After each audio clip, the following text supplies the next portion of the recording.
Hey y'all, it's the Negro with Knowledge once again, and Valentine's Day is a week away. So you better get your Godiva berries, you better get your edible arrangements, champagne on ice, all the good things.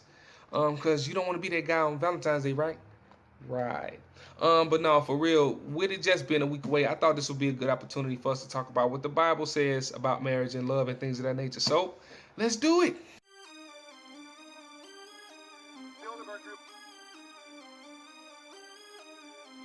In order for you to have a efficient marriage, you got to know what marriage is. And this is where people trip up because the Bible says that marriage is a mystery. You don't even know what marriage is or what the end result is when you get into it. I mean, you have no clue what you're dealing with. Thank God that He's a revealer of secrets. It's a myth that God works in mysterious ways. This is not true. He has revealed Himself through His word. You just got to know where to find it. So yeah, marriage is a mystery, but Paul said, I speak concerning Christ and the church. That's the mystery revealed right there. Every time you see the word mystery in the Bible, it's in a revealed state. He's a revealer of secrets, and I speak concerning Christ and the church is the revealed mystery of marriage. Now you got to figure out your job description. And yes, I said job description. Ephesians chapter 5 talks about the job descriptions of the husband and the wife. Husbands, love your wives even as Christ also loved the church and gave Himself for it. You got to figure out as a man, how did Christ love the church? You need to know the relationship that Christ has with His church, with His bride. How did He love the church? It says He gave His life for it. Are you willing to give your life for your wife? You should. And I just want to add this as a nugget as well. Christ wouldn't leave His church. I think I got to let that sink in a little bit. So ought men to love their wives as their own bodies. He that loveth his wife loveth himself. You need to take care of yourself just as well as you might want to take care of your wife. You're going to strengthen yourself. You're going to go to the gym. You're going to work out. You're going to run a little bit. You're going to eat right.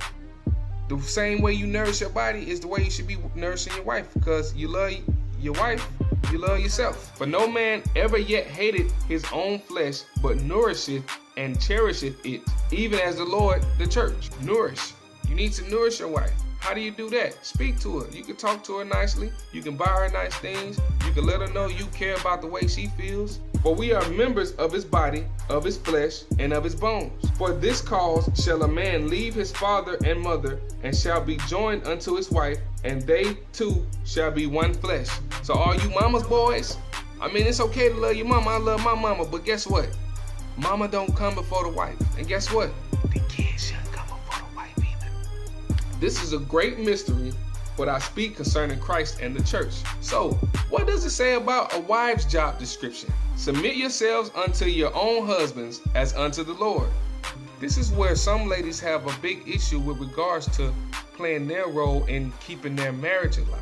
This does not mean that the husband gets to trample over you and mistreat you in the home, but it does mean that God has an order to everything that He does. And just as long as your husband is willing to submit to the Lord, you should be willing to submit to Him.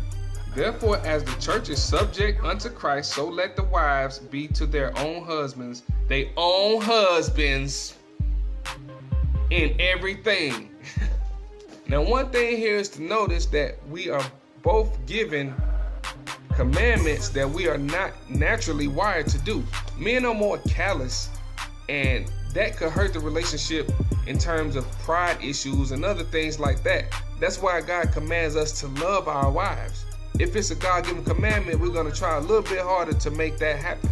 Women, especially this day and age, have issues with being submissive. The whole equality movement and feminist movement has muddied the waters for a lot of women, but the family is the most important institution in America and in the world with regards to driving us in the proper direction for good change, not bad change. And we have demonized the term submissive in modern times.